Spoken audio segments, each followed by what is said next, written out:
Toronto. VK on the beat. Check.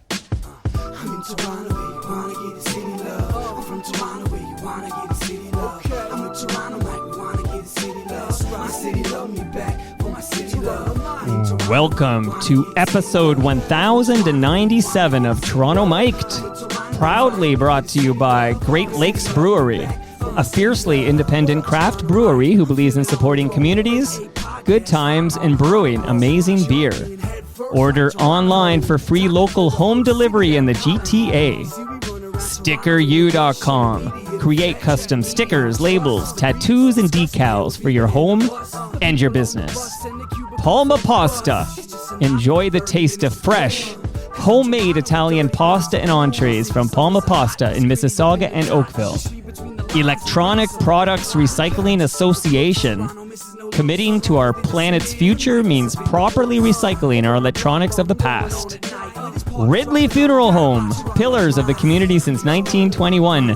And Canna Cabana, the lowest prices on cannabis. Guaranteed. Over 100 stores across the country. Learn more at cannacabana.com. Today, live from the Woodshed, making his Toronto Mic debut is Blue Rodeo's Jim Cuddy. Hello, Jim. Hi, how you doing? I'm glad you stuck it out through that long intro. That's great. It's great to be here. I got what I think is like an amazing invitation to come do this on your turf. Like normally I tell people you got to come to my studio, but we're at the Woodshed. It's a cool space, man. Yeah, it's a great place. We've had it for quite a while, 20 years plus, and made a lot of music in here. Other people have made a lot of music too. There's like ghosts of albums past you can sense. And there's Bobby Orr. I'm just checking it out. I did take some photos so people can go to torontomic.com and I'm going to post some cool photos. But yeah, this is like a creative space. I feel like even I could write a great song in this space. You think it's that easy? No. Well, there's a first time for everything. So the very last time that I took this show on the road to chat with a musician was when I set up behind the C&E band shell to chat with Chuck D. So, Jim, you're in some rarefied air. It's you and Chuck. Wow. So, be honored. You're not just an FOTM, but you get a special spot in the history there. And I was trying to think if I ever gone this far, because, C&E band shell's West End, not too far. But I did set up at the Opera House to record for the Party for Marty, for Martin Streak, 10 years after his passing. All his friends got together at the Opera House, and I set up in the lobby there and just captured stories about Martin Streak. So that's the last time I think I recorded in the well, you're East a little End. Further east here, so. A little further. So this is the new record. Mm-hmm. Awesome. Okay, so quick story for the FOTMs, how this episode came to be, and then we're going to hear a lot of Jim and a lot less Mike. But Steve Waxman came on the program. Do you know Steve? Oh, yeah. Long time. Steve and Kevin Shea came over together we were sharing stories, basically, from all their years with musicians and stuff. And Steve Waxman told a story about how he emailed me one day about Jim Cuddy coming on Toronto Mic'd, and I ignored him. So I heard this, which is ridiculous because I would jump at the chance to have Jim Cuddy on Toronto Mic'd. And I knew that wasn't true. But so very quickly I proved to him, because I don't delete an email, I proved to him, like, I don't know what you're smoking, but it wasn't Canna Cabana. Shout out to Canna Cabana. But then I think he felt so bad about, falsely accusing me on the program that he made arrangements with the current Warner rep. And here I am. So thank you, Steve Waxman. Thanks for being wrong. I never knew he was ever wrong, so that's pretty good. That's pretty good. First time for everything. Mike Boguski, by the way, played Diamond Mine in my backyard a couple of summers ago, maybe last summer. Really? Yeah. He came over, set up his Tobacco Boys. Yeah, well, he went to Michael Power, so did I. Oh, okay. I knew his brother, actually, Mark Boguski. Oh. So, yeah. And came over, set up in the backyard. This is during COVID. No one could come inside, and he was in the backyard of his keyboard or whatever, and he just did this great. All the neighbors were like collecting in the backyard. It was like we were so hungry for live music. So that's great.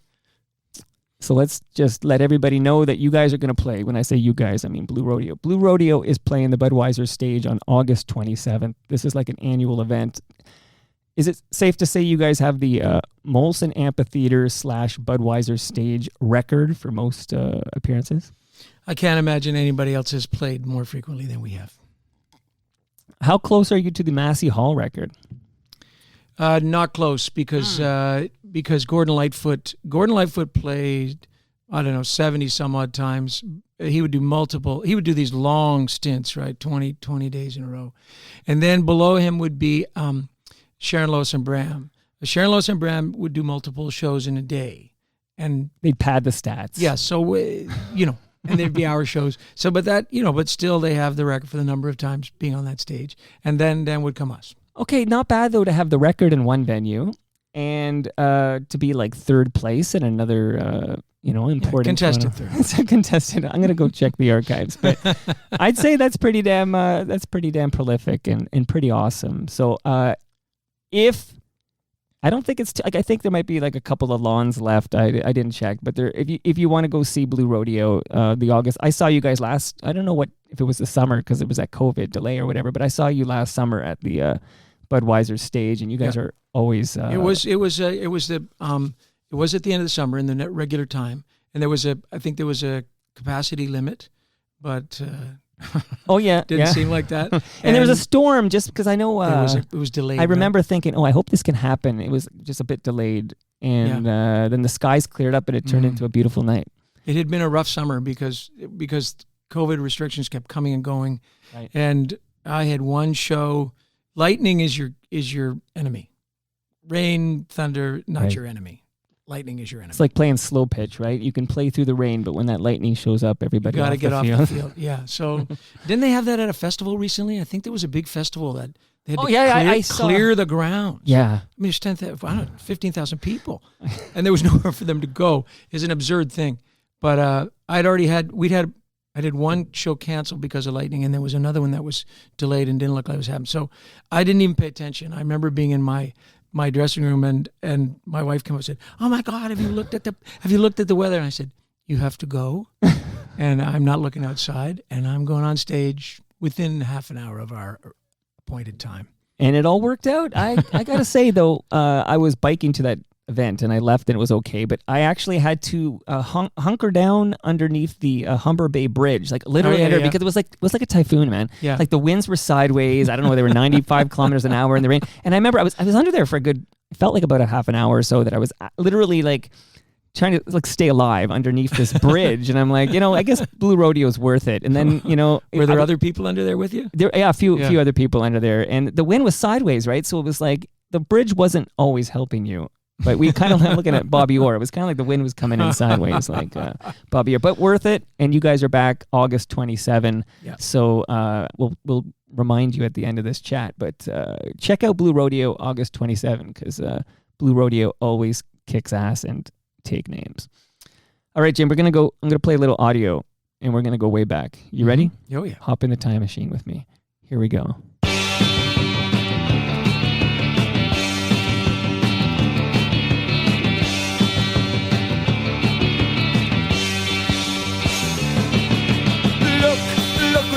It doesn't matter to me. It doesn't matter to me. You made a fool of everyone. It doesn't matter to me. All the times I stood and waited, you couldn't wait to separate us. I wanna talk to you, but you won't see me anymore. Who are we listening to, Jim? I believe that's the Hi-Fi's. That's the Hi-Fi's. That's the Hi-Fi's. This sounds pretty proficient. I think that we'd only been a band for 6 months by the time, because the other side was I Don't Know Why You Love Me, and that was actually played on Q107, and that was, I'm sure it was about 6 months after we became a band. So who is in the Hi-Fi's? Well, the Hi-Fi's is Greg and myself, and then it's Malcolm Shell on bass, and then it's probably Jimmy Sublette on drums. But it could be Geordie Sharp. It was very funny because Geordie Sharp was our first drummer in the Hi-Fi's. And he had a Jeep. And we're like, nobody had money. Like, we didn't have any money at all. He'd drive around in a Jeep. And then he's paying for beers. I'm like, what are you doing? Where are you getting all this money? He said, never mind. Don't even talk about it. Anyway, he was Izzy Sharp's kid, right? Izzy wow. Sharp. Yeah, so, but we had no idea. And we had no idea. And Geordie was a very talented musician and, did a bunch of stuff in life. But he wasn't our drummer for very long. And I don't think he was our drummer on the recording.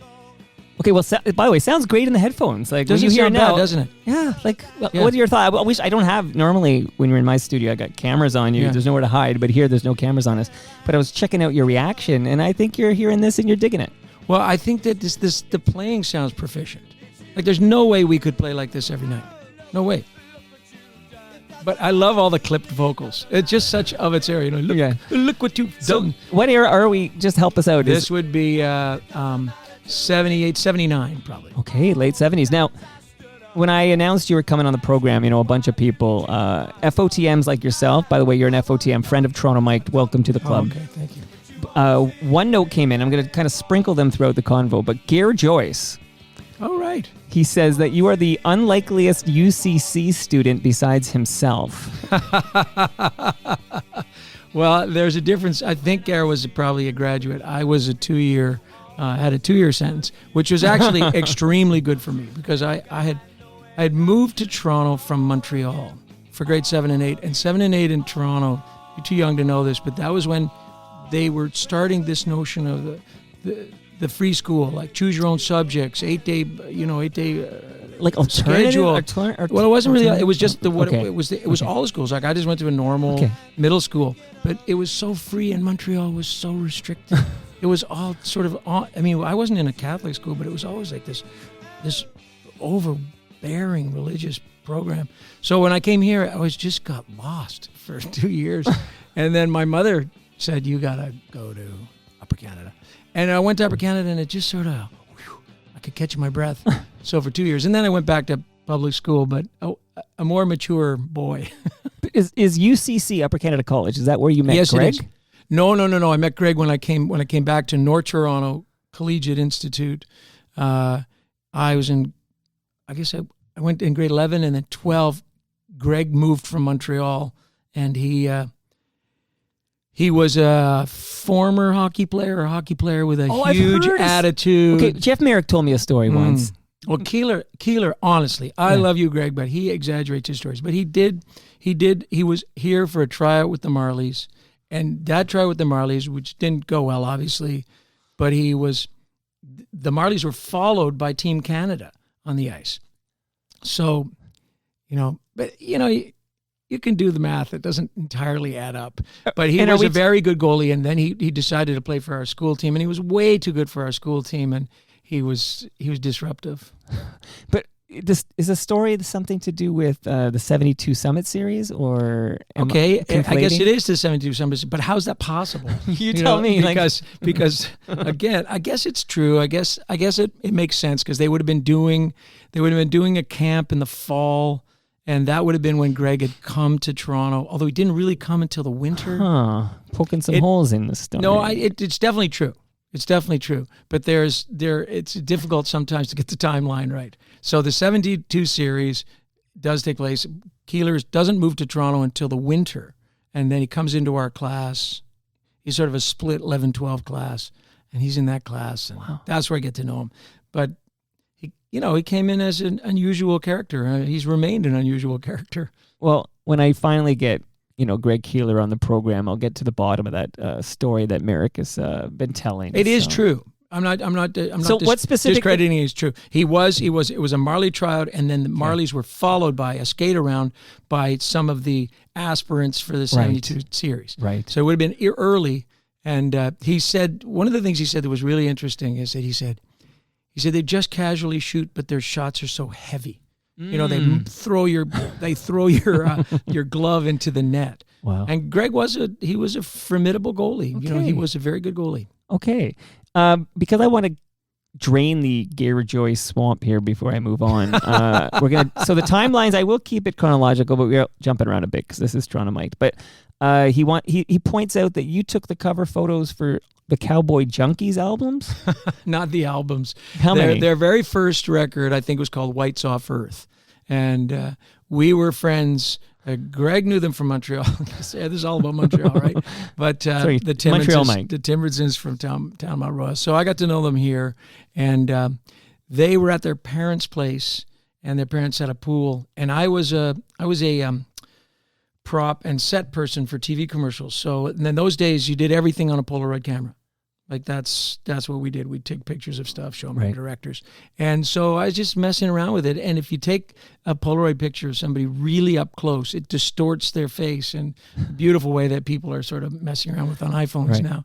But that was what it was. It was their kind of distorted faces. And I had no idea. They didn't ask me or tell me about it. Not that they needed to, but I just was in a record store and somebody said, "Hey, your photos are on this record." I was That's like, "What are you wild. talking about?" I look at it. There's all these Polaroids. Yeah. That's wild. Okay, last Gare Joyce fun fact. He knows I love the fun facts. He says, this is wild if it's true. You're going to confirm right now that your social insurance number and Greg's social insurance number are the exact same for the first 8 digits. No, ours are 8 digits apart. Oh, they're So they're 9 numbers.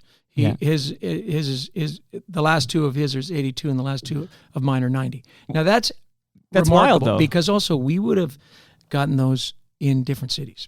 right. So we were just in the computer. Like it's just a Ba-boom. complete Ba-boom, fluke yeah. to be 8 Yeah. digits apart, which is Yeah. just mind blowing when you think, what are the odds you guys would meet each other, but not just meet each other and become friends, but become bandmates that are still rocking out today. Like that, like it's mind blowing. We virtually have the same initials too. He's JGK and I'm JGC. So I'm James Gordon Cuddy. He's James Gregory Keeler. Okay. There's a lot of Shout out to the crossover. James. My firstborn is a James. Nice. So shout out to James. Okay. So now we're kind of working our way through the hi-fis, but what exactly is the Blue Rodeo origin story? Like, does it just, what happens? The hi-fis, give me the story, Jim. How does Blue Rodeo come to be? So the Hi-Fis played 78 to 81. And we were sort of, we climbed a mountain very quickly with that first single. And then we started the precipitous slope on the other side down. And it was a time when in the Toronto music scene when there was a lot of confusion as to what kind of bands were playing what bars and everything started to just go downhill. I mean, the punk bands weren't doing it anymore. Pop bands weren't doing it. So bars, when the Edge closed, the Edge was one of the premier outlets for modern music. And when it closed and the Garys went off to do bigger things, that was a big loss. And then the Horseshoe became kind of they had reggae night and open mic night. So the number of places to play dwindled to almost nothing. Everybody in those days had it in their mind to go to New York. So Greg and I we just folded up the Hi-Fis, but they'd reached a natural end anyway. And we went down and got a band in New York and stayed there for 3 years. And at the end of those 3 years, we didn't have any success, and we pursued all kinds of record contracts. And we have millions of stories about the futility of that. But we decided that we no longer wanted to chase anything that was contemporary on the radio. We didn't want to do anything that was British sounding or hard rock sounding. And what we most naturally did was just strum guitars together and write these songs, just pop songs. So we got a band called the Drongos, who were illegal aliens, New Zealanders in New York, and we just did a tape of some songs with us just strumming guitars. Wow. And that had Try, and it had Rose-Colored Glasses, and had all these songs on it. And we sent it around to American places, and then we came back to Toronto. Came back to a place that was happening. Like all of a sudden there was, so this would have been 84, and 84, all of a sudden there was a Queen Street scene led by Handsome Ned. Handsome Ned was a kind of a neo-cowboy, Lost Highway guy. So there was a lot of these guys that had been in bands in the late 70s were starting to come out and be in these neo-punky country bands. And it required a lot more skill than it ever required to be in a punk band. To play guitar in a neo-country band, you had to actually play. You couldn't just chug bar chords. And so everybody had learned how to play, and there was the scene, and people were coming down. And we just naturally fit into that. And believe me, it was just a fluke. We wanted to have, we'd been seeing in New York bands that were doing very unusual versions of country music. They might have a tuba instead of a bass. There would be Right. people that had played in, with Patti Smith, and there was a guy named Ned Sublett, and Ned Sublett was doing these crazy, great songs, Cowboys are frequently secretly fond of each other, and these kind of songs. And we thought, this is the scene that we fit in. But we would like to do something that has some jamming in it. And so what kind of name would suit, cowboy band that had jamming in San Francisco? And so we came up, probably Greg came up with Blue Rodeo. So when we came back as Blue Rodeo, we were a bit notorious because we'd been in New York. And that was a big deal to Torontonians. So our first shows were absolutely packed. Like, we had no idea. And we hadn't played, honestly, we'd never played to success prior to that. So that's a long time. And where were these first shows? What venues? Very first show. Well, the very first show on our own would have been the Rivoli. Okay. And it's funny, you mentioned, I want to drop this fun fact before we go too far, but you dropped about the New Zealanders in New York recording music. That's the plot of Flight of the Conchords. Oh, God. I can't stand that show. Oh, really? Oh, I can't stand it. I can't handle it. I know my kid, my sons like it. I don't know if my daughter It's hilarious. likes it. Especially I've heard that a million times, Yeah. and I try to listen to it, and I think, these guys are so dumb, I can't watch this. I don't know. And I like dumb humor. Sure. Don't get me wrong. That's okay. It's funny. Big fan here, but that's I won't fault you. To each his own. But you mentioned that. Oh, and when the scene you mentioned, Handsome Ned. Like, who can you name check any of the other artists when you came back to Toronto who were part of this Queen Street scene? I just love hearing like who was their plan at the time. Name check anybody. Okay, so there would have been Jack DeKaiser would have been playing. He would have been playing the Bobcats, but maybe they were started slowing down by then. There was Handsome Ned had a lot of splinter bands that came out from Handsome Ned. There was also there was alternative scenes. Molly Johnson lived in the Cameron then, and she'd come down and do her Blue Mondays, I think it was called, and she'd do kind of Billie Holiday stuff. There was oh God, what's the name of the place? It was down the street from the Horseshoe, but they still did sort of Caribbean music, and there was the Satellites that would play there. Sure. Oh my God, there's so many others that I'm forgetting. But well, that's cool. That's cool. Now, a question for you: where did you meet Bob Wiseman?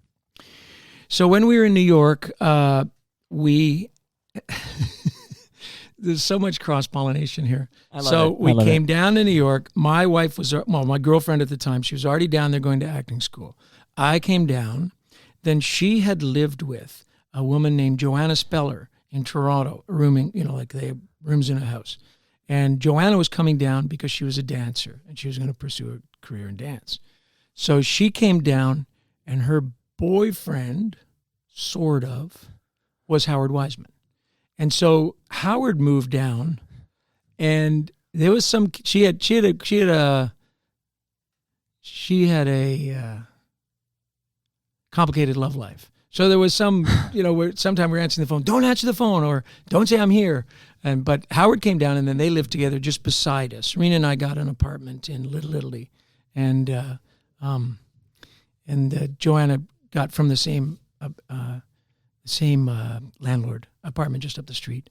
So Howard became a good friend. So we were down there for, 3 years. And Howard became a good friend. And when we moved back to Toronto, I think Greg might have moved into Howard had a rental on Major Street. And Bobby, his youngest brother, lived there. And Bobby played, Bobby was, I think, just pretty much recently out of the York Jazz Improvisation School. Now, I don't know why he was interested in us, and he ultimately wasn't interested in us. But he started playing with Greg, and then we got the band together very quickly. Like we were out on the town when we came back, and we ran into Cleve Anderson, who we knew from his previous incarnation, the Sharks. So the Sharks were an extremely popular band, and they were an Edge band. They're managed by the people that ran the Edge, and they'd had some troubles, recorded a record and didn't work out, and so they all split up, or maybe they weren't split up at the time, but Cleve and his buddy bass player Basil was gone from it. So we ran into Cleve, and Cleve was celebrating the birth of his son Tristan, and we said, we're starting a band. Isn't it like in every bar in North America somebody's going, we're starting a band, want to be in it? And he said, yeah, sure. and he'd heard about us coming back. Like I said, being in New York made you notorious. Right. And then he said his buddy, Basil, who he hadn't talked to for quite a while, was not in a band right now. And so we put an ad in the Now magazine that Greg conceived, and it said something like, if you've lost 3 or 4 years to drinking, done acid at least 25 times, and can still keep time, give Jim or Greg a call. And Basil did answer that ad. Wow. And again, in comedic history, my wife answered the phone, still my girlfriend. No, I think she was my wife at the time. But she wouldn't take a message. She said, just call back when he's not here right now. Just call back. She says, no, just take my number. Just take my number. So funny thing is, I still have that phone book with Basil's name written there and his number from his house, right? Because she never really passed on the message to me. But Cleve got in touch with him, and it was immediately apparent that we gelled. Like as soon as we got together and started playing songs, it was immediately apparent that it was working.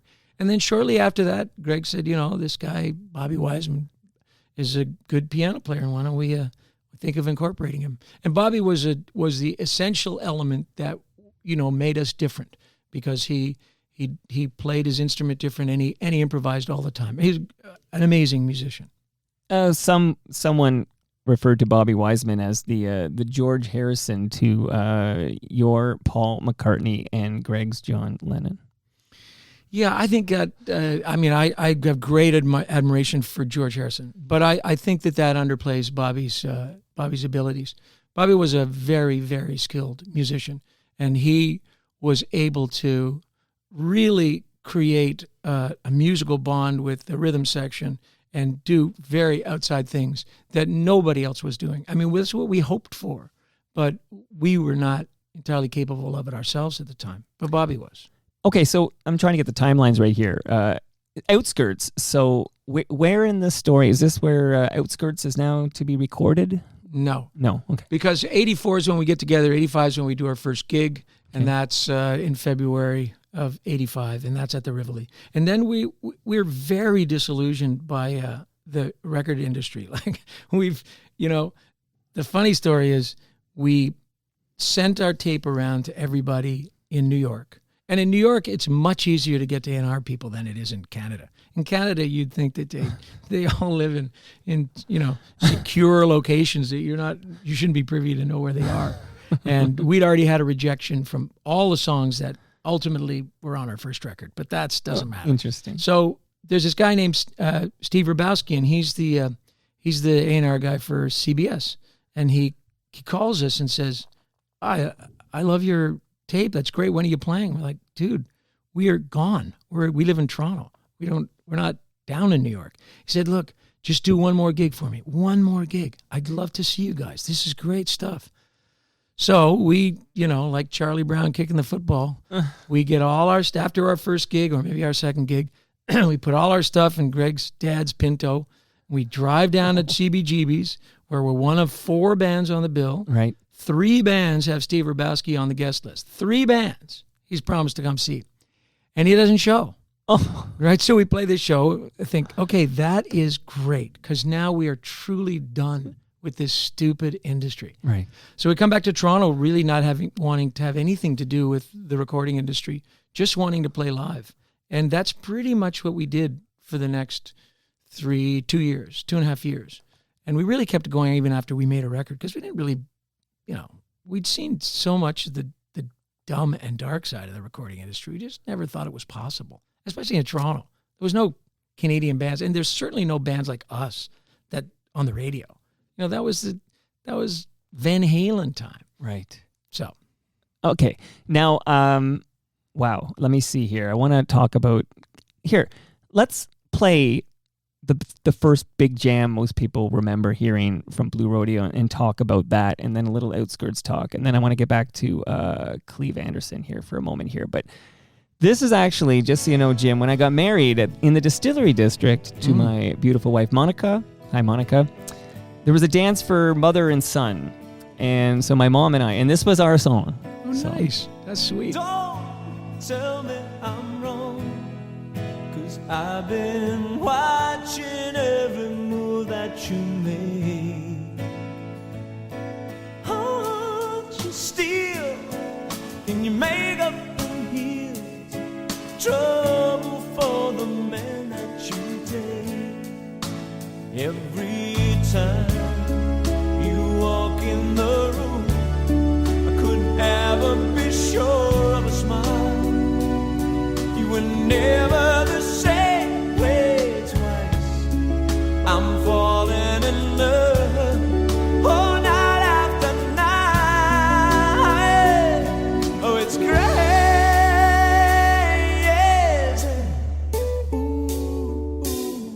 So many people. I could listen to the whole thing, but I have Jim Cuddy here, so I'll bring it down. You guys know how to find this song. Okay, what can you tell me about writing this song and recording this song?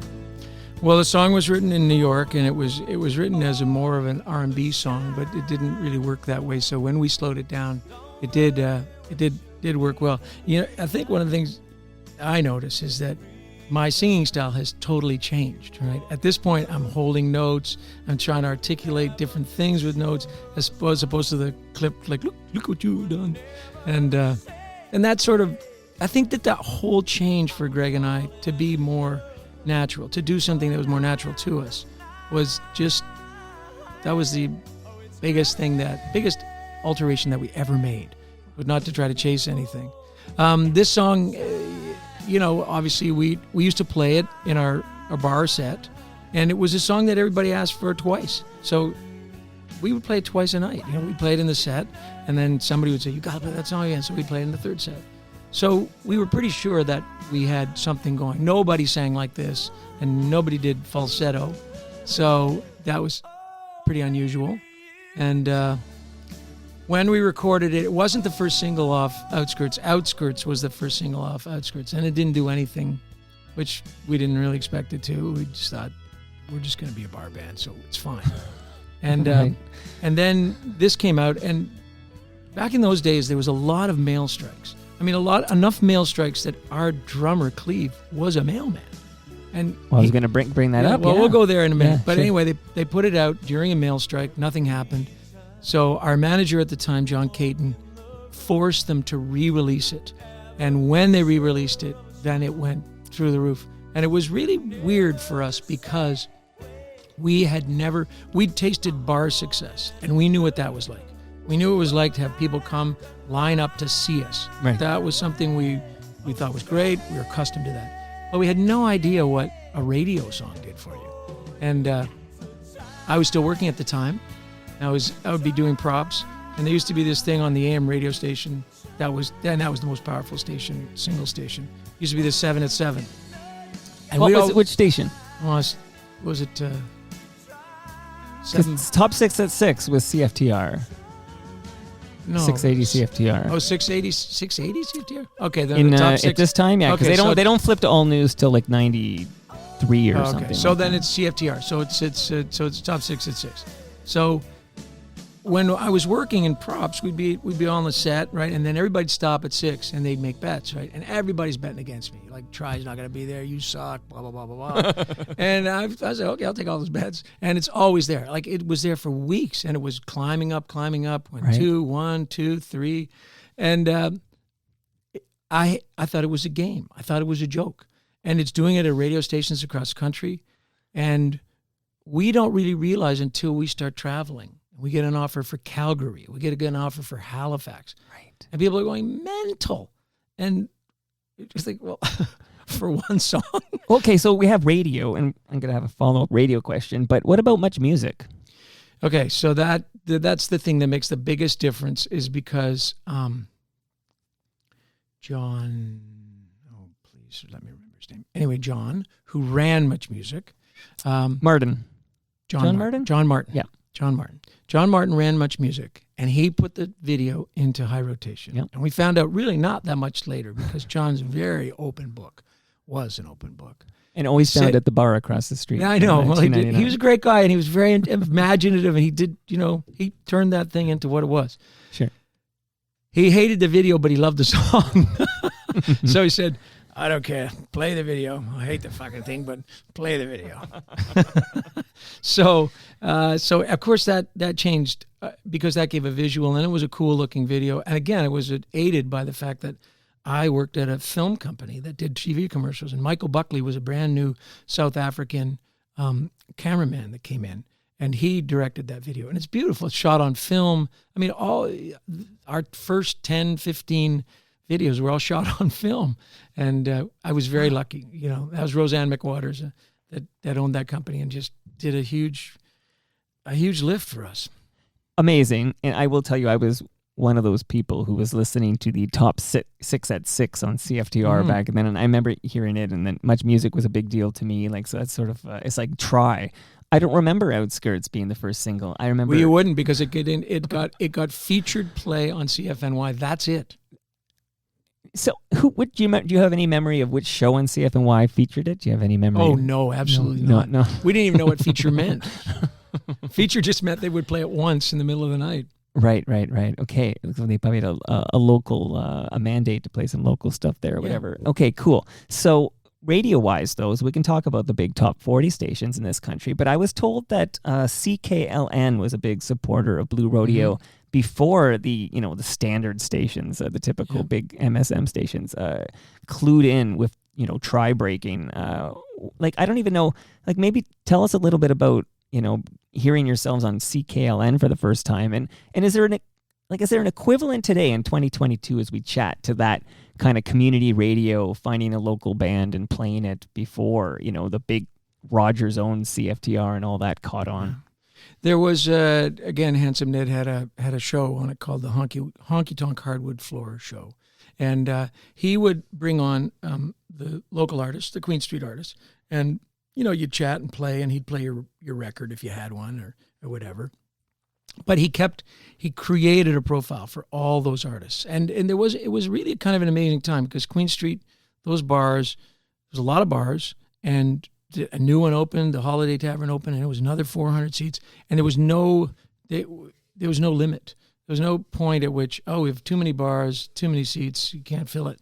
People just kept coming down because it was such an active and enjoyable scene. And there was also a bit of a fashion thing. People would come down in kind of neo-cowboy garb. But CKLN was very obviously community-oriented, and they did a lot of things. They did a lot more than just music. They did dance, they did art, they did everything. DJ Ron Nelson, that was the first guy to play like hip-hop music in Toronto on CKLN. Yeah, the Fantastic Voyage. Oh, okay. Well, I didn't know that. Yeah. So they created a Toronto arts profile, and I think they also had.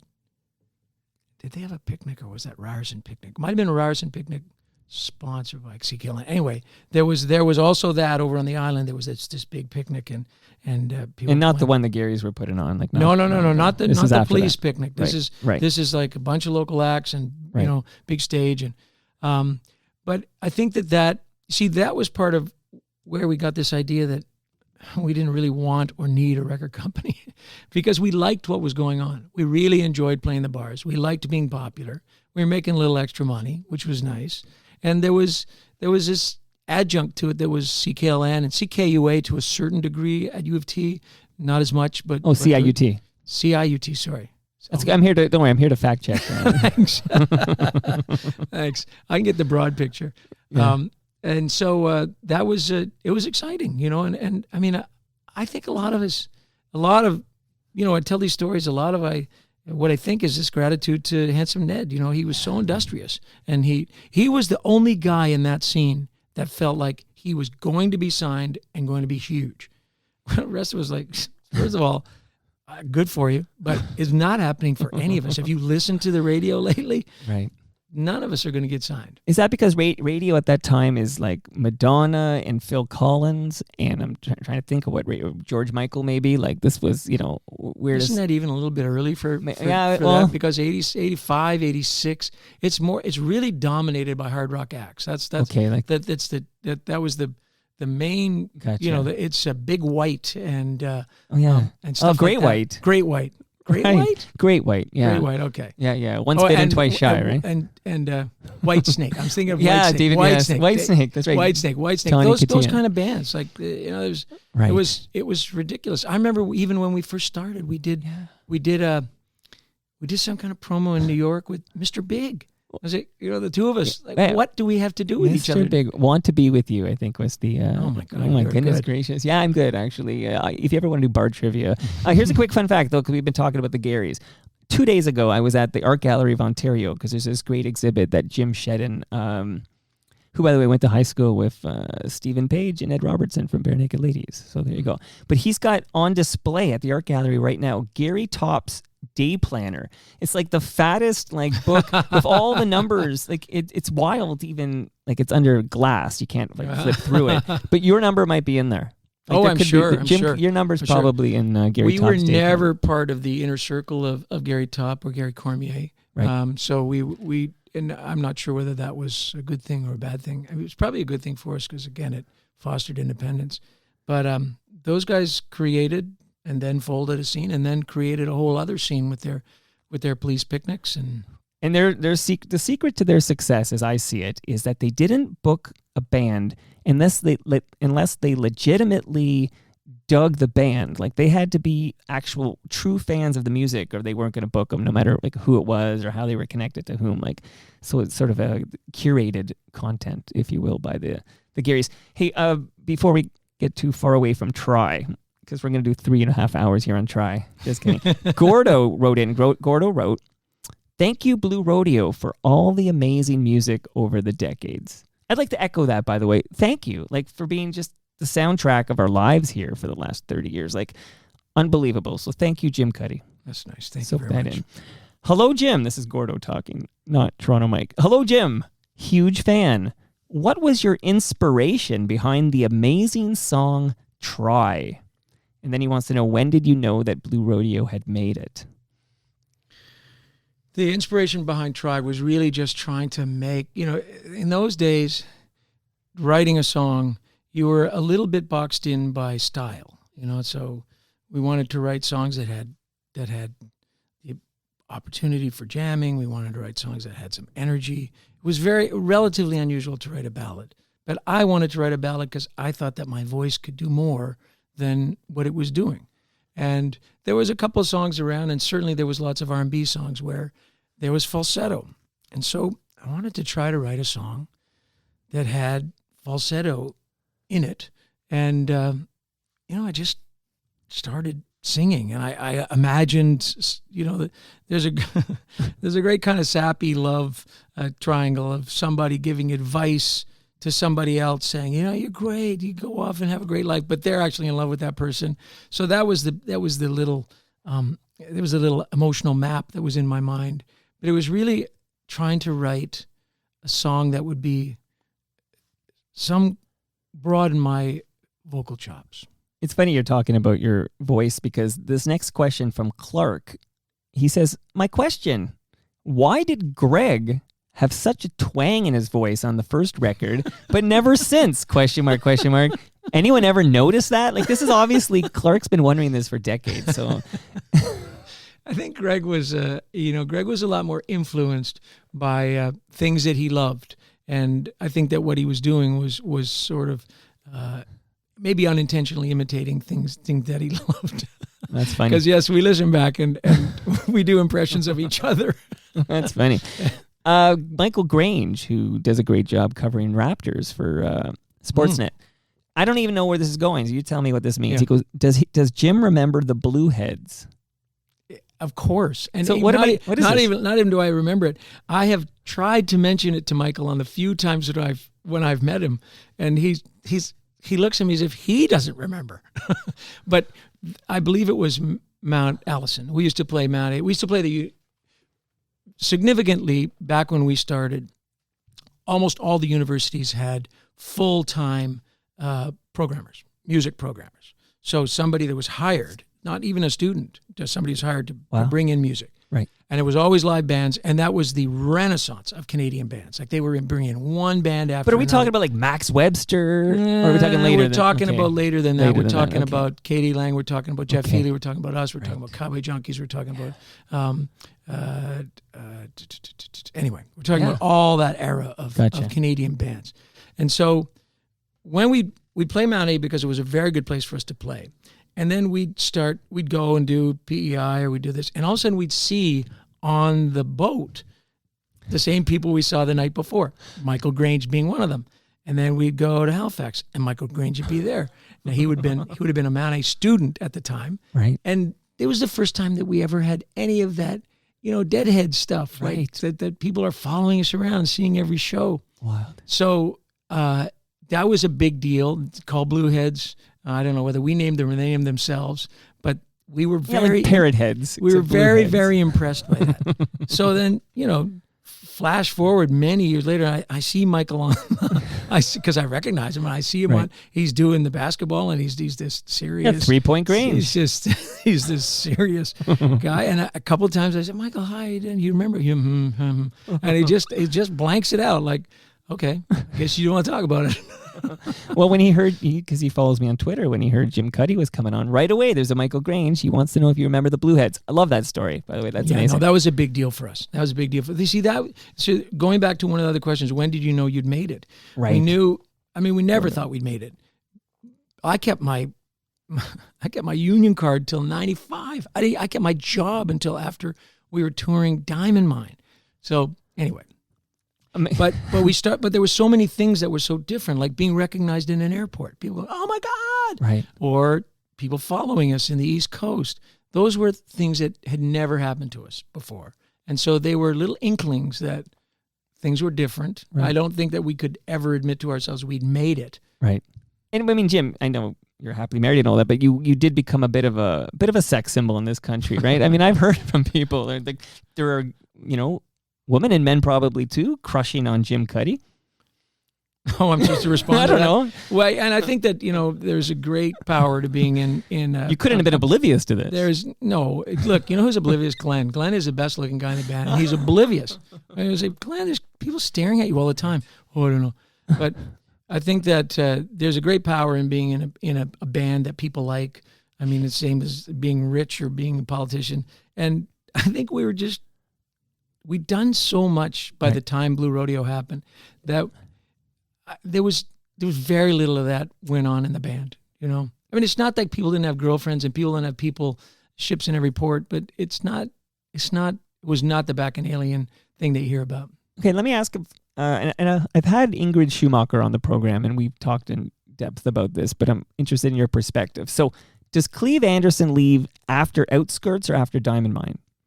He makes Diamond Mine, and then he leaves. But believe me, Cleve is truly one of the most unique, wonderful, and funny guys I've ever met. And he claims he never left. We just wouldn't adjust our schedule to keep him in the band. Okay, I see. And when he finally retired from the post office, he had a post office job, and our mandate was that we could play anywhere as long as he was back by 5 a.m. to do his job. Gotcha. So we travel on weekends, and then if there was a postal strike, or he'd take a leave of absence, this kind of stuff. Right. But he said he never told us he was leaving the post office. So when he finally retired from the post office, he phoned us up and said, "Tell Glenn thanks for covering for me." He's coming back. He actually, I know, because when I mentioned, I think before we pressed, was it during the recording? Probably before during the recording, I mentioned Michael Boguski's come over to play in my backyard. Yeah. And he lives in Mimico. I'm in New Toronto, right beside Mimico. And I believe he's in a band today with Cleve Anderson. They have a what's East called of Jane an Oregon trio. Okay. But Cleve plays in a lot of bands. Cleve never stopped playing. But he didn't, he didn't really like being away from home. He had a young family. Right. And he really wanted to devote his time to his family. And there's one very, very important moment where we're playing in Europe, we're playing in Germany. And actually, there's a lot of photos from that tour, and Cleve looks so grim because we're away quite a while. And when we were at the Frankfurt airport, we just kept being delayed. And so those were the days where it would go flick, flick, flick, flick, flick. The numbers would click over. Right. And, our flight would be 1 hour delayed. Flick, flick, flick, flick, 2 hours. And you could just see Cleve's face drop more and more and more. I think we were delayed like 8 hours. And I think we realized that was the end. Cleve was not going to be able to do this. And that looking back at it now, you're like, oh, interesting decision. But at the time, like lots of bands kind of put out a couple of albums and then fizzle out kind of deal. Post Office sounds like the better bet, maybe. I don't think that was it for. No? I don't think it was it for any of us. I don't think any of us felt like, okay, great, we're going to be world famous and this is going to be amazing and we're going to have all kinds of money. And No, I think that for Cleve, I think all of us got into it because we thought we sounded good together. Right. And they liked the songs and we liked them. And I think Cleve, he's not kidding. He never quit. He just never said he was going to stay. Right. And he wanted to have this solid life and then play music around it. Have music be secondary and his life be primary. And we always respected that. It was terrible to lose Cleve. Right. And yet every loss is an opportunity. I mean, Glenn is an amazing drummer and he took us to all kinds of different heights. And so, yeah, I mean, it was hard to lose Bobby. Sure. But again, works out. Hearing that Cleve story, and we'll get to hockey in a minute because I have a few questions for you about hockey that came in. But, Dave Hodge came over and we were talking about the pen flip. And then I mentioned that CBC fired him after that. And he's very quick to correct you. He's like, he never got fired. Like Dave Hodge, no one ever told him he didn't work there anymore. He just went off and did something else and they just replaced him. But there was no you're fired. According to Dave, he says, unless you. Well, I know Dave pretty well, and yeah. I think obviously he's right. It's his biography, right? But he was not scheduled to work again. Yeah, so I guess that's a little bit. When you're not on the schedule, it's a bit of semantics, I suppose. It's like you work at McDonald's, you don't get any more shifts. That's right. You were never fired. You just stopped getting your bookings. Very good point here. Hey, Blue Rodeo appeared at the end of Postcards from the Edge, right? Yeah. So, how did that come to be? Well, subsequently to being hired, we found out that Meryl Streep, when she was doing The Witches of Eastwick, was being driven to and from her Connecticut home to New York, I guess, where they're filming. And the driver played her Blue Rodeo. And she really liked it.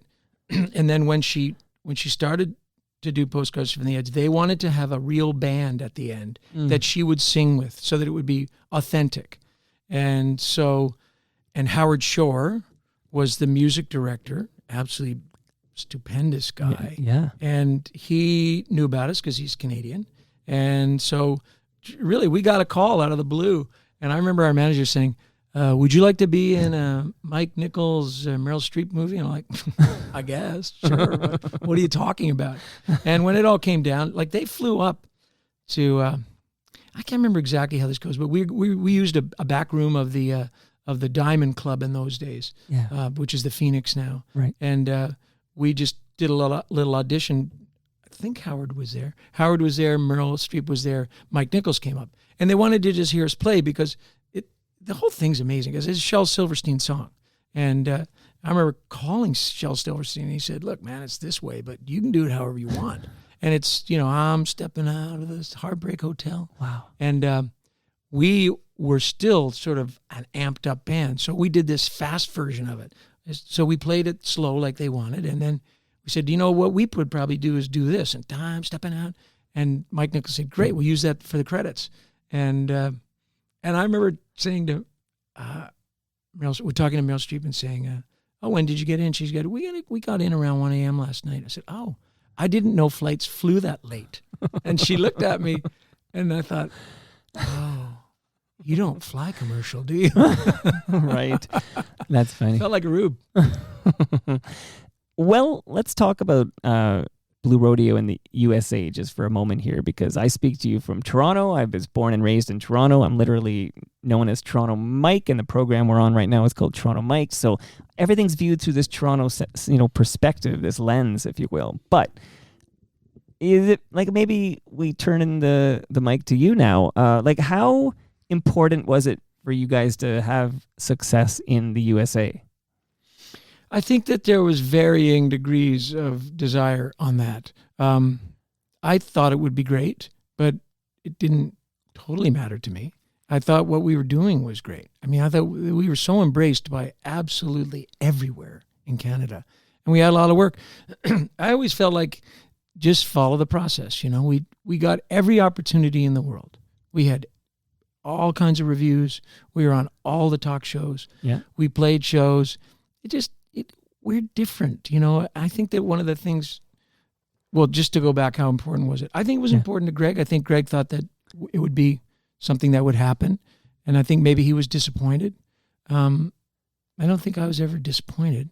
I wish we'd done better. You know, I wish that when we went back to someplace, it was full and everybody was crazy about us, but it wasn't deflating to not have happened. But I think that one of the stark or maybe fertile revelations is that we're different countries and we have different cultural understandings. And a band like Blue Rodeo is a natural fit in Canada because Canadians have no problem with duality. They don't have a problem with two different singers, very different singers, different songs, Right. different styles mashed into one. The States was always way more befuddled about that. Like, who's the lead singer? What kind of band are you? and if those questions are asked, there's no point in answering because they already don't get it. So I think that, you know, when we saw the bands that did succeed, like the Bare Naked Ladies or something, they were a very definable band. This is who they are. And they really appealed to college kids. And on they went. Well, we really appealed to college kids in Canada. And those college kids grew up differently. They grew up with different story in front of them.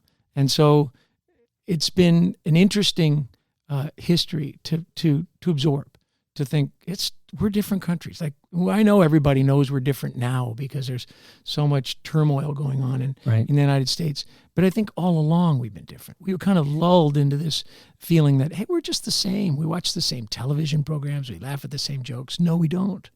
We really don't. You know, some of the stuff we'd say in the States would just be, what are you talking about? And in Canada, I mean, Canadians really get anything ironic. They totally get it. You say something that's bizarre and you mean the opposite, they totally get it. In the States, you have to say, I didn't mean that.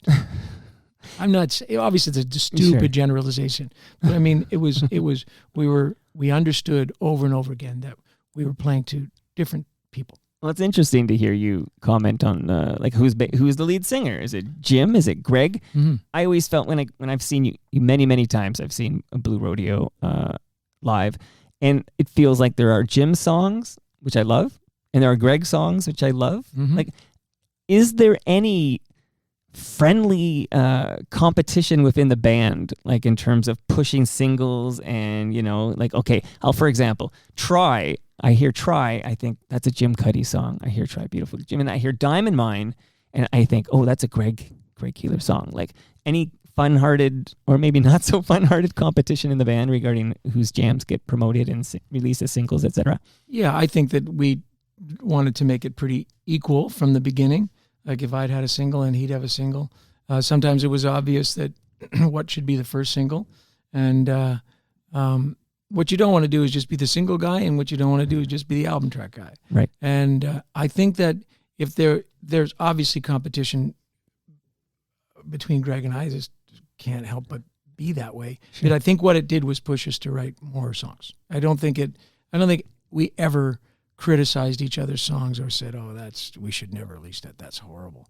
And you know, there's so much more to being in a band than that. And I think that one of the most fortunate things that happened in our band was that Try was the first single, but Diamond Mine was the second album single. And that defined the two extreme poles of our band. Like, if you can like Diamond Mine and Try, right, okay, we're good. It's like a Venn diagram. That's right. It's true. So Right. that it's fine. And then, you know, I think the other thing that happened to us in terms of careers, having that sort of, just when everybody was ready to write us off, like, come on, they've had 3 albums. This is ridiculous. Then we had 5 days in May or 5 days in July, which is... Oh, that mistake is coming up later. Okay, never mind. Very confusing. Okay, all right, okay. What were you trying to do to us? Yeah, I know.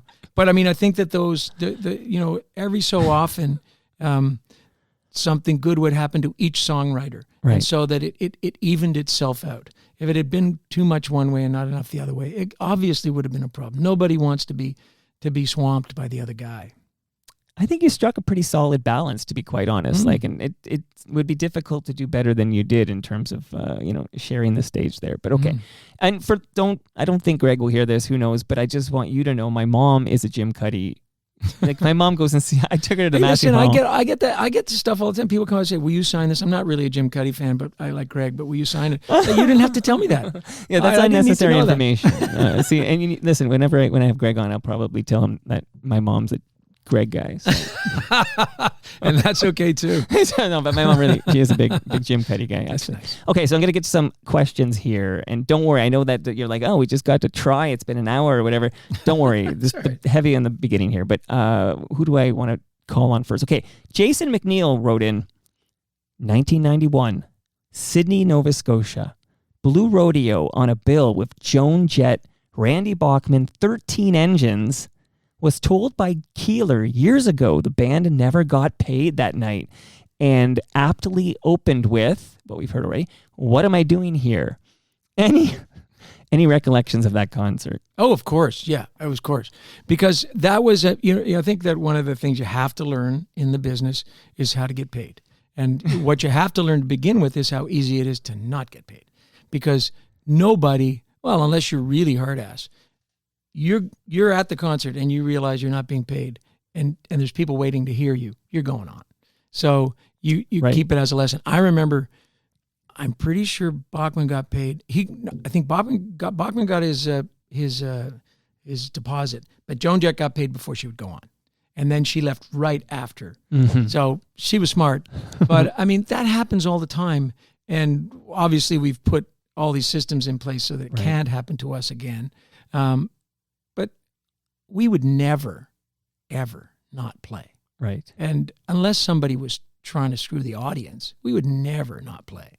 So, But the promoter knows that, right? Like it's sort of like, well, the promoter it's hopes like a game of that's true. chicken at some point. they hope. I mean, they're high risk people. You know, they're used to this. Right. There are people that own businesses in town, and they've started a little company to do this, and it doesn't work. They fold that company and they walk away. So, yeah, I don't know. No, listen, I have these events, not as big as that event we just talked about, Joan Jett and you guys, but I have these Toronto Mike listener experiences, and the 10th one is happening September 1st at the Great Lakes Brewery in Southern Etobicoke. September 1 from 6 to 9. Everyone listening is invited. And I have some some musicians will come and do some acoustic jams. Just to shout out a few. Tom Wilson from, who I was going to say Tom Wilson from Junk House. I guess he has From been in Junk House. everything. From everything. No, there's still a junk house. There's still a Junk House? but Okay. Yeah. Because Blackie Blackie and and the Rodeo Rodeo Kings is Kings, his go-to thing there. So so that guy, big, great FOTM, he's going to do something. Danny Graves from The Watchmen. That's going to be amazing. And Blair Packham from The Jitters, he's all excited to do. So like, yeah, so, and Jim Cuddy. Oh no, I haven't, that's not true. But it's even, and I don't, like, it's a free thing. It costs me money, I guess. No one pays to attend. You get free food from Palma Pasta. So I'm just letting everybody know, Palma Pasta, delicious, authentic Italian food in Mississauga and Oakville. They're going to feed everybody who comes out. Great Lakes is going to host and give everybody a free beer. I have a gift for you, Jim, before we say goodbye here later. So it's going to be an awesome night. But it's like even me arranging these people who are kind FOTMs who are playing for free. They're playing for, some of them are playing for beer. Some don't even drink, so they're playing for water, okay? They're playing for Palma Pasta. Like even high risk, it's like, oh, like what if this happens or what if, anyway, even my little 3-hour event that I'm doing, me, myself, and I, it's a high anxiety happening. It's like, it's all live. People are there for something that you need to deliver something in real time. So yeah. I think that, what we've seen also after the pandemic is even too early after the pandemic. People are putting on big shows, and there's still some hesitancy of people coming. But promoters got to promote. Right. That's what they do. Right. And that's what gives them a buzz. They risk a lot. They lose. They win. I suppose you win big. I don't know how big you win, but I just want to take up one little linguistic thing. Yeah. So when I was in New York, Yeah. As a waiter, I would say to the people, today's pasta is blah, blah, blah. And they go, did you hear the way he said pasta? It's supposed to be pasta.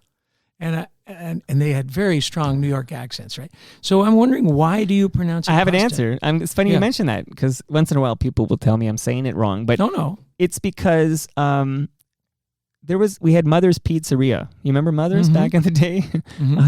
And there was a commercial, and Dennis Weaver. You know Weaver? Dennis Yes, Weaver? of course. So I'd watch this commercial, and Dennis Weaver, and I think he would say this: pizza pasta made perfect. Okay, Okay, right, all right. okay. So I'm like pretty, I don't know, like 7, 8 years old or whatever, and I'm seeing this ad all the time. And I happen to be a huge Mother's Pizza fan, and then I heard some Blue Jays were investing, and I was a big Blue Jays fan from the Drive of '85 and everything. So it all kind of came together. And even when I met Anthony Petrucci and from Palma Pasta, like I only know it as pasta because of Dennis Weaver. And Dennis Weaver's American, so maybe he's. But did they pronounce it pasta? No, I asked Anthony once. He says pasta. Does But he? I got to tell you, I have trouble with words like, can you say the word brewery? Brewery. Again. Brewery. See? Brewery. Not so Brewery. easy. And you're sober, right? Okay. Honestly, certain words. No, but I don't think it's I don't Pasta. think it's a linguistic difficulty. I think it's Is a it choice. regional? It's like people saying aunt. So my Right. daughter came back from 4 years of school in Halifax, Okay. saying aunt. I was like, where'd that come from? Right. We've said aunt. It's I mean, you aunt, can yeah. say aunt if you like, but you've said aunt all your life, and yeah. That almost sounds British, aunt, but Well, but yeah. So that's what- my pasta and story. I would imagine it'd be pasta out there. So you too. can blame Dennis Weaver. And the That's fun a- fact yeah. is, do you know who Dennis Weaver's daughter is? No, Sigourney Weaver. come on. That's a fun fact. I did not know that. Yeah. And I think I didn't see too much. I was a bit young for like the Ponderosa and all that stuff. But Dennis Weaver, was he on the Ponderosa? No. No, okay. No, he was but he was a sheriff. He was a country sheriff Okay. in something. Something. I can't remember because I So, remember yeah, he had the pizza mustache. pasta made perfect. Okay. All right. So Yeah, shout it out- doesn't sound right. Pizza pasta. Pizza pasta made. But man, it would be so funny when people say, "Did you hear what he said? Oh my God, he can hardly talk." Or people say you say a boot instead of about. This is the one I hear from Americans. Oh, but God, I know. yeah. Or here's another one. Foyer. Okay. Mm. Oh, we'll meet you in the foyer before we. Foyer. Oof. Foyer sounds horrible to me. Does It's like too. it's like a Yeah. front here, like a massacre to the language. But foyer, like, is that pretentious to say foyer? I was raised with foyer. I don't think so. And you see, I think that goes back to our duality. I think that Right. we all grew up in a bilingual country, whether that's going away now or not. But what we're used to is we're used to English not being the only dominant language in our neighborhood and Right. our city. That's for sure. It's a big deal. That's for sure, especially us Torontonians. Yeah. Steph MC says, I've heard Jim say that when Greg reached out to discuss creating the latest Blue Rodeo album, that Jim was working on a solo album and had to switch gears, wondering how he prepares to write differently for each group. So now we'll introduce, and we're going to come back to Blue Rodeo because a lot of Blue Rodeo questions and I have some more songs. But how do you separate, Jim, Blue Rodeo, writing and performing Blue Rodeo with the Jim Cuddy band? Well, I mean, I don't think I do it consciously, but there's definitely a switch. And I think what happens just upon reflection is that the stuff I write solo, because there's nobody else in my head but myself. So the stuff I write solo is a little bit more personal. It's a little bit more autobiographical. And when I had to do the switch because I was 3 quarters through a record. I'd already, they're all just, there's 8 songs done. Then I think and also I knew I was doing it alone because Greg and I recorded in 2 entirely different places, and we just sent stuff to each other because we couldn't do anything other than that. That's a during the pandemic thing? pandemic, Right. And so I think that these songs on this record are a little bit more personal and a little bit more attached to my solo output than they are to commonly what I would do for Blue Rodeo. Interesting.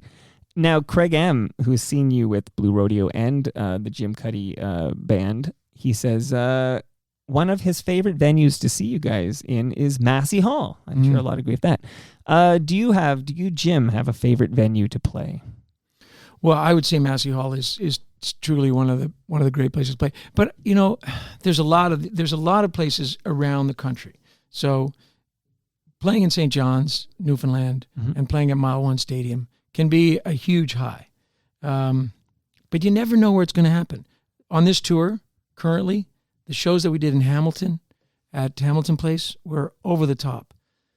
The amphitheater's an amazing thing. There's sort of 2 different shows. There's a show that is this enormous blend of excitement and community, and then there's one that's where it's controlled and it's about music. Right. Massey Hall's about music. It's about this. We can do everything we can do musically. We can do it here Yeah. at the amphitheater we are trying to channel the energy of the crowd and move it up and down. And so they're very different intentions and different ways you play the songs. And so, but I'm leaving out so many. There's great places all over the country. The Walker Theater, which is probably the Burton Cummings Theater, which is in Winnipeg. Great venue. I've seen great shows there. Cool. James Patterson, shout out to FOTM James. Another James. Please ask Jim about playing in Sunderland. Sunderland, it was a community that reached to there. It's a sort of a Lake Simcoe community.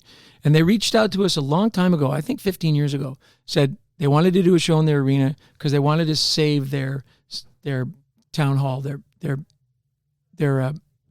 hall, and they wanted to raise money for it. Right. So we did it, and the woman who runs it is just such a wonderful person. And then we did it the next year, and then we did the next year, and then it's become this annual beginning of summer thing, and it's quite a lot of fun. It is in the former category of trying to, massage in this one, it's trying to tamp down the audience's energy a little bit and say, okay, we got to get 2 hours out of this.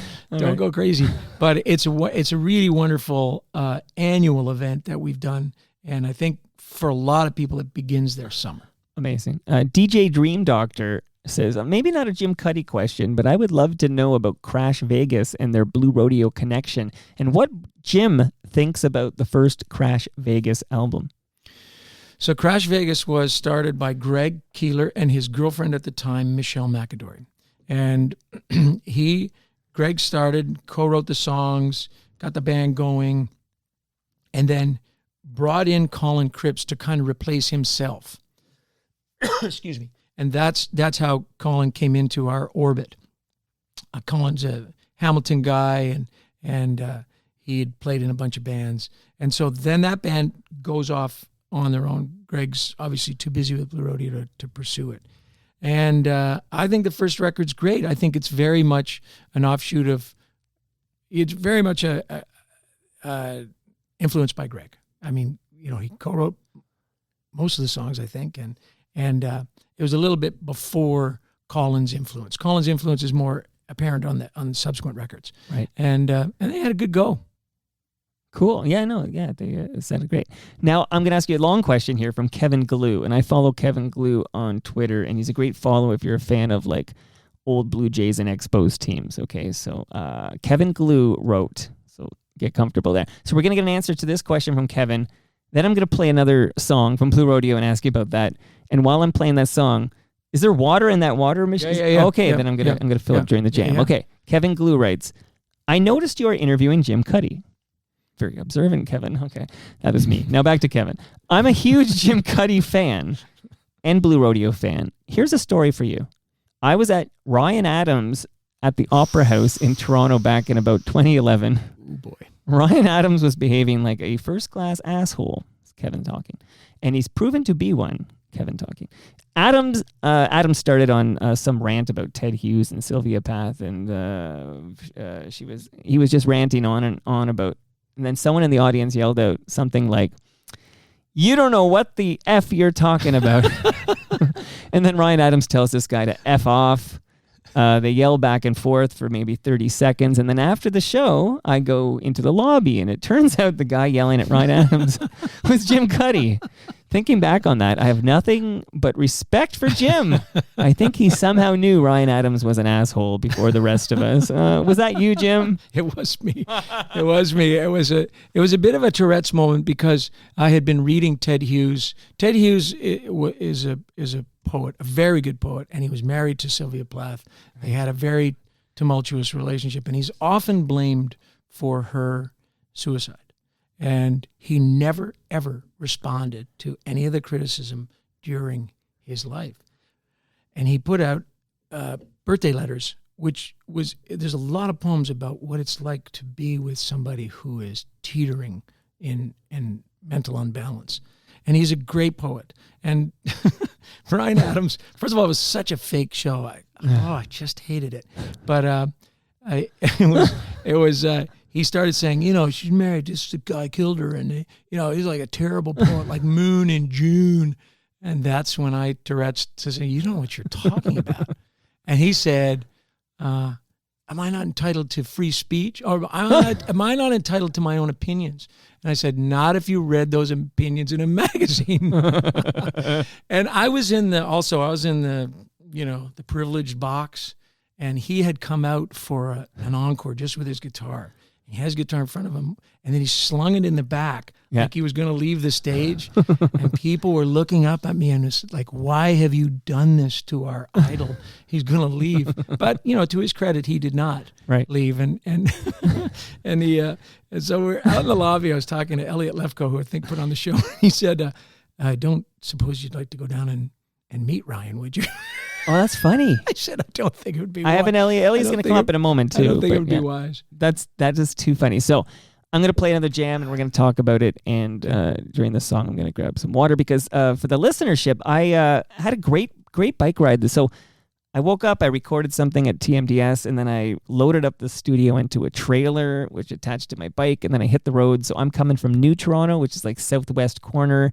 And what is this, Riverdale? Where am I? Yep, Archie Andrews. I'm in Riverdale. Okay. And so I did Waterfront Trail to Parliament, and then I started making my way north. And I'll just say it was actually perfect weather for a nice long bike ride. Beautiful day, but now I'm thirsty because it was a long ride. So here's some Blue Rodeo, and then we'll talk more with Jim Cuddy.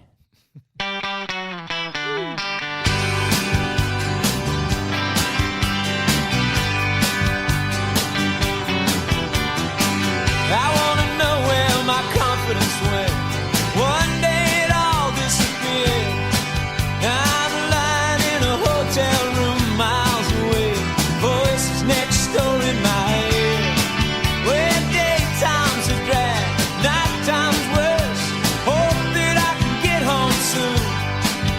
But the half-finished bottles of inspiration lie like ghosts in my room.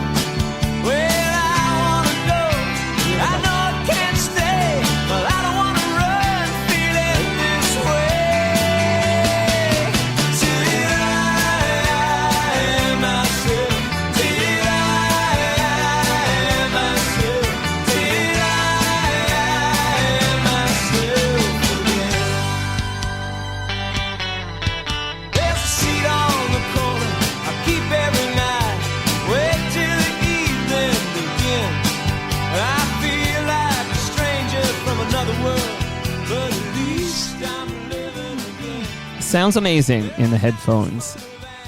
Okay, so before I forget, because I have some important hockey questions for you, Jim, but there's an 8-pack of fresh beer here from Great Lakes. That's for you and your pals. That's Enjoy great. That. Thank you very much. There's a Toronto Mike sticker from stickeru.com.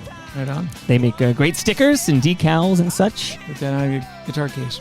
Then you got to send me a picture when you do that, because that's freaking amazing.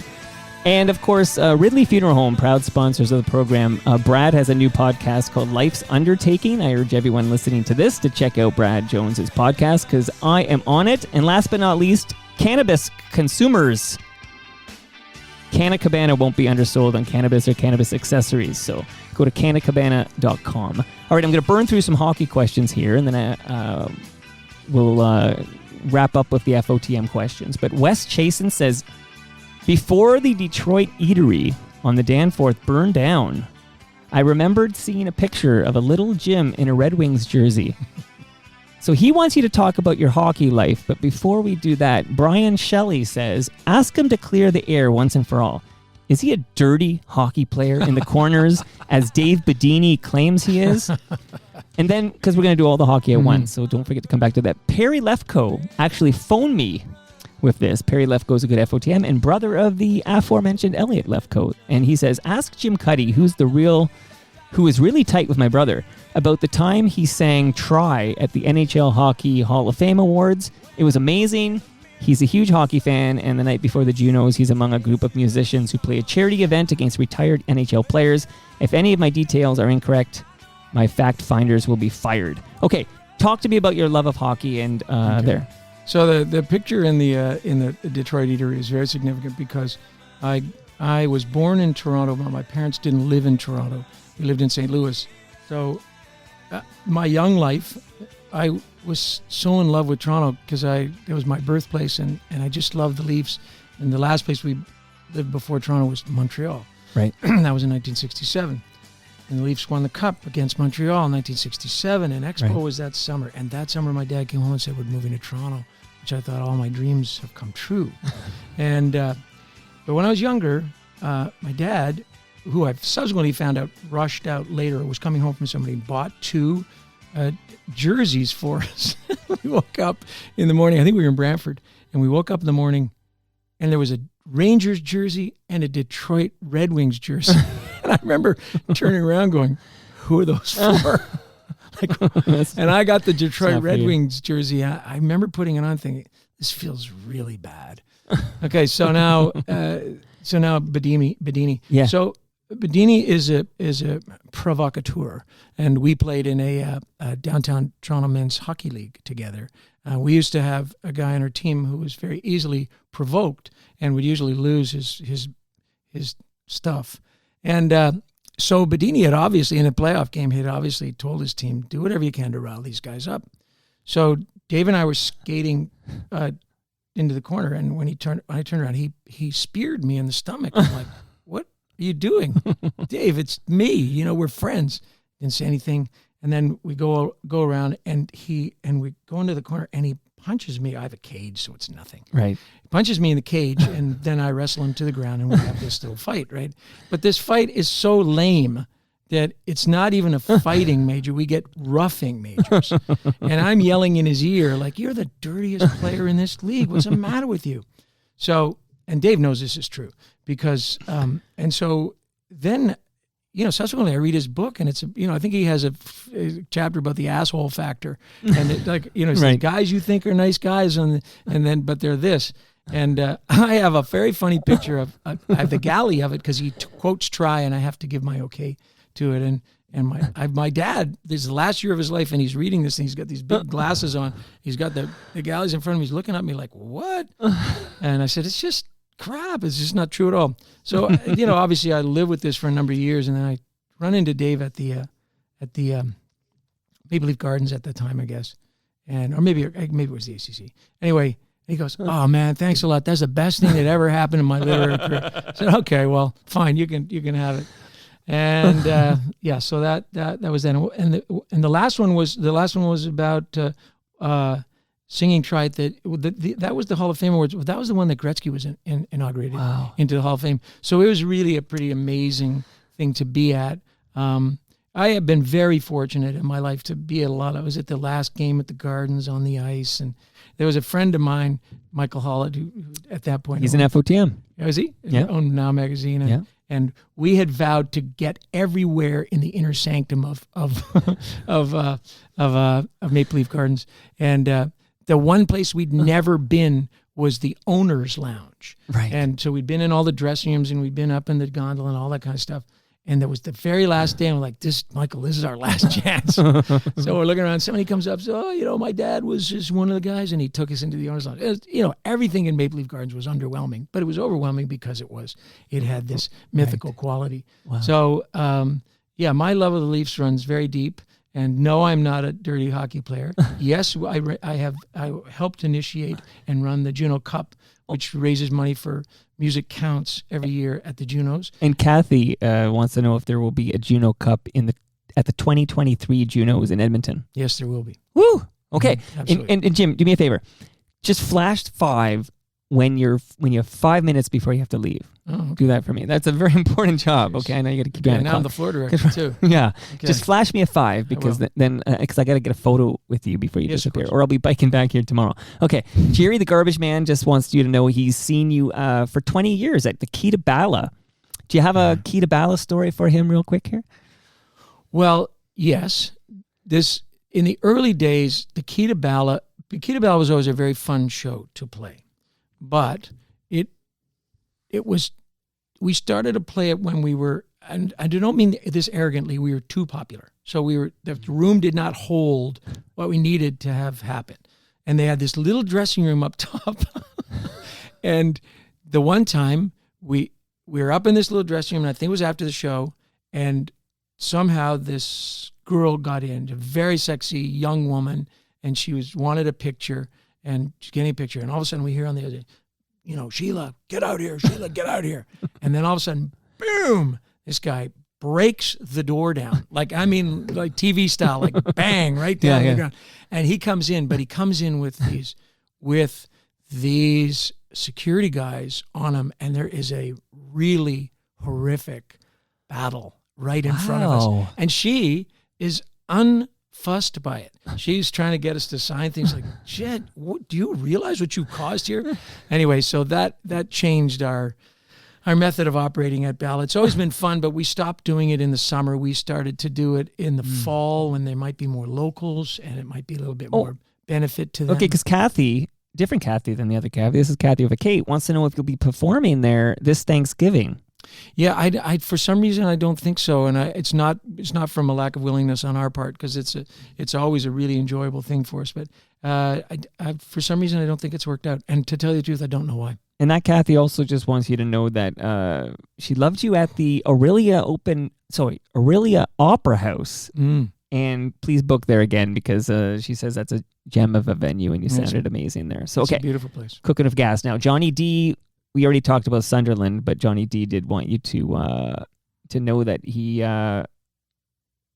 loves you in Sunderland. So we talk about that. Craig M wants to know how, and it's kind of an open, strange question, but we focused on early parts of your career because of time constraints. But he wants to know how does Blue Rodeo keep so consistently a high quality for all these years? He says that you're fantastic live, and wonders if it feels more special now when you perform because of that COVID break that everybody was forced to take. Well, I mean, I think that we're very hard on ourselves in terms of performance and also in terms of our recording. And that's been since the very beginning. Yeah. And I think that it also had to do with the fact that we didn't really come in a flush of a style. Like, we weren't a new wave band, or we weren't getting by on being part of a movement. Right. Even though there was a movement on Queen Street, but it was just a small thing. And so our distinguishing characteristics were that we wanted to always play live well, and that we pushed each other to write better and better songs. And so that has become deeply ingrained in us. And I don't think that we could, we always try to do that. Yeah, because Craig M. points out that many bands fight and break up after many years together, like be it the Beatles or the Eagles, and that you guys seem to stay together. It's been a long time, and we're all grateful. So cool. Let's address this. I won't play as much because I'm going to get a 5-minute warning any moment now, but this jam... 1, 2, 1, 2, 3, 4.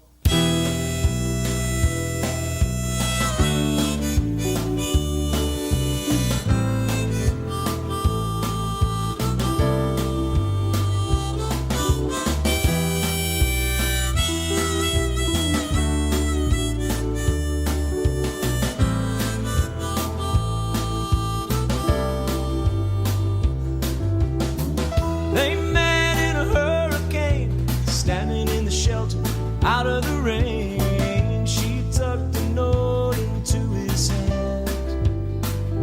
One of my favorite Blue Rodeo songs, by the way, but how come the song is 5 Days in May and the album is 5 Days in July? What's going on there? Well, 5 Days in May was the name of the song. It was written before we recorded. And when we ended up recording, we did it at Greg's farm, and we did it in 5 days in July. And it really did take us 5 days, and we just did a couple songs a day, and then I fixed it up later. But I mean, apart from the song being named 5 Days in May, we wanted to acknowledge that this was a very special recording, that we were able to do these. I mean, those are live recordings, with some augmentation, I guess, but all the music is live.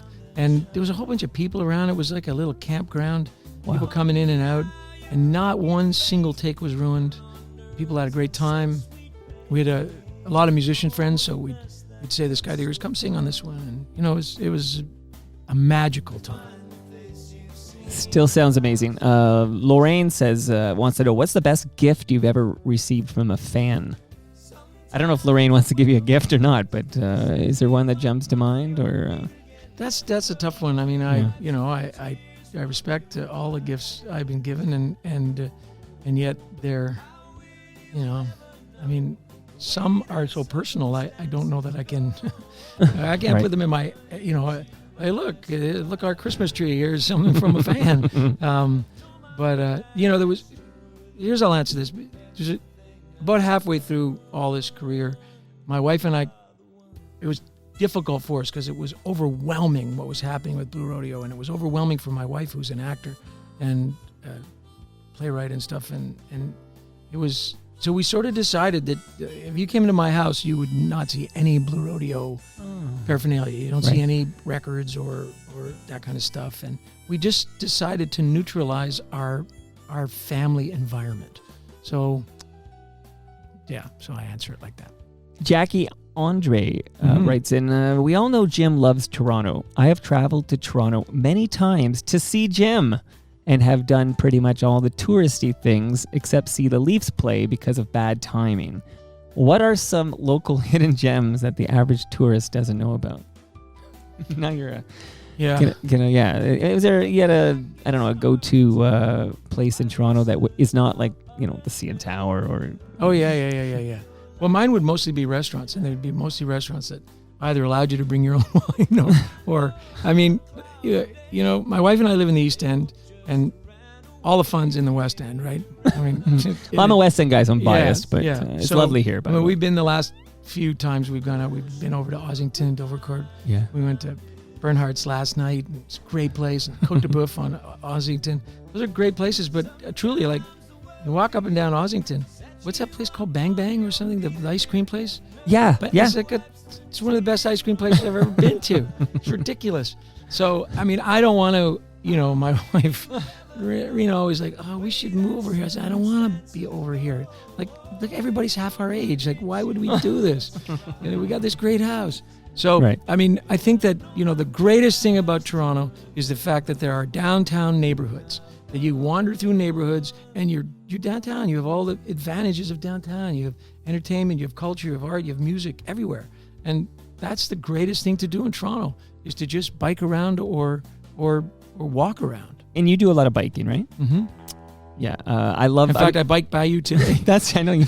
I wasn't sure you were going to mention. I know it was... So you saw a guy, there's a guy on a mountain bike, and he's got a trailer, and I think I was going uphill, right? Oh, yeah, no, it's the uphill, Logan Street Hill, and it's tough. And that's you were weaving heavy. A bit. You were weaving a bit, and I thought, to keep my momentum going. This guy, who's this pulling this thing? Poor son of a gun. gun. I was going to say something, but I was... That would have been funny if you're like, I'm going to see you, buddy. I know, but I looked, and because you had obviously the baby cart on the back. And I thought, I'm going to look in, I'm going to see some kid, and I say, it's all worth it, man, keep going. And like I said, I was thinking of putting a hand on your back, but then you looked under control, and I thought, that can go one of two ways. That can go like, hey, thanks a lot, or don't you ever touch me. That's too funny. And then when you saw me, when you came down and you said, hey, this... No, I heard from upstairs. Upstairs they said, oh no, he just biked in. He brought all his stuff in a car. I said, I just went by him. I would have loved it if you said something. I'm like, that's Jim Cuddy. Jim Cuddy. Okay, so from 5 days in May to the 5-minute warning here. So, you know what? Last question here is, I want to see how you handle this one, but Baygal says, what's your favorite city or town to play in Canada? So get ready to offend most of Canada by not naming theirs. You know what? I think that's there's obvious ones that everybody picks, Newfoundland, St. John's, Montreal, but you just never know. You never know what's gonna jump out as. I mean, we've had gigs in Sydney, Nova Scotia. On this tour we had a gig in Halifax. It was over the top fantastic. Right. Winnipeg, Saskatoon we just played, which was great. You honestly never know. Canada is a great place to play. Music fans are very much into music, and they have great venues to play. So sometimes one will be a dud. The next year, I think on this tour we got a lot more to do, but it's going to be hard to beat Hamilton. Who would have thought that? Shout out to Tom Wilson and the Hammer. And you guys are playing Budweiser Stage August 27th. This is going to drop when I get home. So August 11th, we're dropping this episode 1097. People got to get tickets to see you guys at the Budweiser Stage. But thank you, Jim Cuddy, so much for the invitation to the Woodshed here. I loved this. Thanks so much, man. Oh, it's great. It was really nice talking to you. It was fun to talk about that, and I'm glad you got to see our studio. And that brings us to the end of our 1097th show. You can follow me on Twitter. I'm at Toronto Mike. Jim is at Jim Cuddy, but you can follow Blue Rodeo on Twitter. At Blue Rodeo, I think. You can find Blue Rodeo easy enough. Our friends at Great Lakes Brewery are at Great Lakes Beer. Palma Pasta is at Palma Pasta. Sticker U is at Sticker U. Electronic Products Recycling Association are at EPRA_Canada. Ridley Funeral Home are at Ridley FH. And Canna Cabana are at Canna Cabana _. See you all next week.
Just the best that I can. Well, maybe I'm not, and maybe I am. Who gives a damn? Because everything is coming up rosy and green. Yeah, the wind is cold, but the smell of snow warms me today. And your smile is fine, and it's just like mine, and it won't go away. 'Cause everything rosy and green.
In the silence of this whispered night,